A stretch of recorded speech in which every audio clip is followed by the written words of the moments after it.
Gender prediction series में ये अगली वीडियो है। 140 से अगर नीचे है तो क्या बेबी बॉय होगा, 140 से अगर ऊपर है FHR तो क्या बेबी गर्ल होगी। इसके पीछे कितनी सच्चाई है, इसके पीछे क्या मिथ है, सब कुछ आज इस वीडियो में कवर करने की कोशिश करूंगी।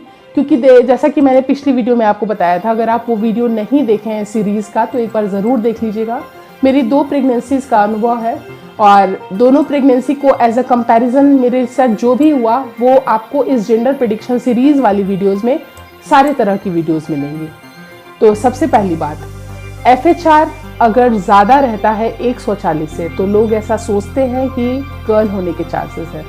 लेकिन कितने परसेंट ये बात सही है, कितना परसेंट ये सही नहीं है, तो अभी मैं अपने अनुभव की बात करूं कि जब मेरी पहली प्रेगनेंसी थी उस समय जो मेरे बच्चे की जो फीटल हार्ट रेट आ रही थी वो लगातार 150 के अराउंड आ रही थी। लाइक 155, 152, 148 अराउंड, अगर ऑन एन एवरेज देखा जाए तो 150 बिट्स पर मिनट। तो मुझे तो नहीं पता था ना कि क्या होने वाला है, बट मुझे बेबी बॉय हुआ। तो इसका मतलब कि ये वाले जो चीज़ है, FHR वाली जो चीज़ है जो इससे प्रेडिक्शन होती है वो थोड़ी सी मिथ साबित हुई। अब सेकंड प्रेगनेंसी की बात करूं तो मैंने अपने रिपोर्ट्स निकाले सारे, उससे कुछ फाइंडिंग्स पता ये चली कि फीटस A और फीटस B करके लिख के आता है। बेबी बॉय गर्ल तो लिखता नहीं है, ऑब्वियस ही बात है। लेकिन मैं डिफ्रेंशिएट कैसे कर पाई उसके बारे में बताती हूँ कि जो मेरी बेबी गर्ल है उसका वेट मेरे बेबी बॉय से थोड़ा सा कम है और दोनों में कुछ वेट का डिफरेंस था। तो मैंने मैंने जब ये अल्ट्रासाउंड की रिपोर्ट्स को मैच करने की कोशिश की तो जो मेरी बच्ची जिसके वेट कम थी वो शुरुआत से ही कम थी और शुरुआत से मेरी बेबी बॉय के वेट में डिफरेंस था। तो मुझे पता चल गया कि इसकी हार्ट रेट ये है और इसकी हार्ट रेट ये है।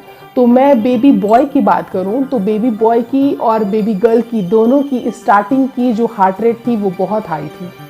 एक की 173 थी और एक की 169 थी, मतलब दोनों हाई। तो इस हिसाब से मुझे बेबी गर्ल होना चाहिए था, दोनों गर्ल होनी चाहिए थी, बट ऐसा कुछ नहीं हुआ।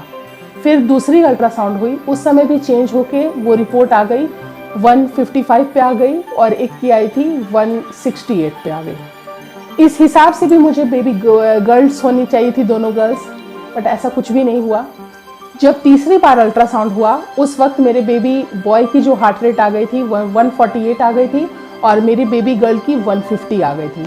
उस हिसाब से भी अगर देखा जाए तो दोनों बेटियां ही होने वाली थी, बट ऐसा कुछ भी नहीं हुआ। अगर मैं लास्ट अपनी अल्ट्रासाउंड की बात करूं तो बेबी बॉय की जो फीटल हार्ट रेट थी उस वक्त 132 आ गई थी और मेरी बेबी गर्ल की हार्ट रेट आई थी 144।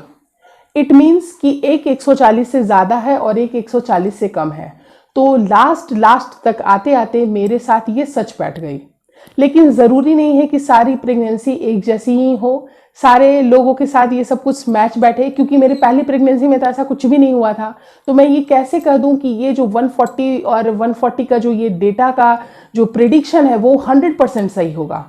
ऐसा कुछ नहीं होता, 100% कोई गारंटी देता ही नहीं है। अभी आप मेरी दोनों प्रेगनेंसीज को मैच करके देख लीजिए।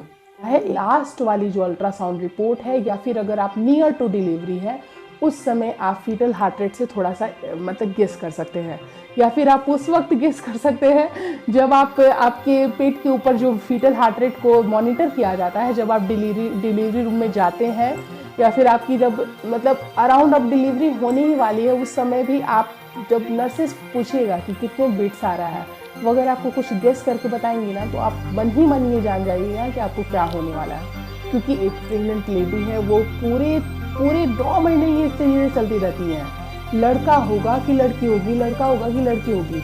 मतलब इवन अगर आपको पता है कि हाफ एन आवर में आपकी डिलीवरी हो जाएगी उसके पहले तक की बात आप सोचते रहते हैं। तो होप आपकी क्यूरियोसिटी ख़त्म हो गई होगी और आपको ये वीडियो मेरा कैसा लगा। इस जेंडर प्रेडिक्शन सीरीज़ में मैं अगली वीडियो भी जेंडर प्रेडिक्शन की लेके आऊँगी। तो आपकी कोई भी ऐसी क्वेरी है जेंडर प्रेडिक्शन को लेके तो प्लीज़ आप मुझे ज़रूर बताइएगा। मैं आपकी डाउट को क्लियर करने की कोशिश करूँगी कि क्या सच है, क्या मिथ है, सब कुछ आपको इस वीडियो में मिलेगा। तो thank you so much for watching twins mind.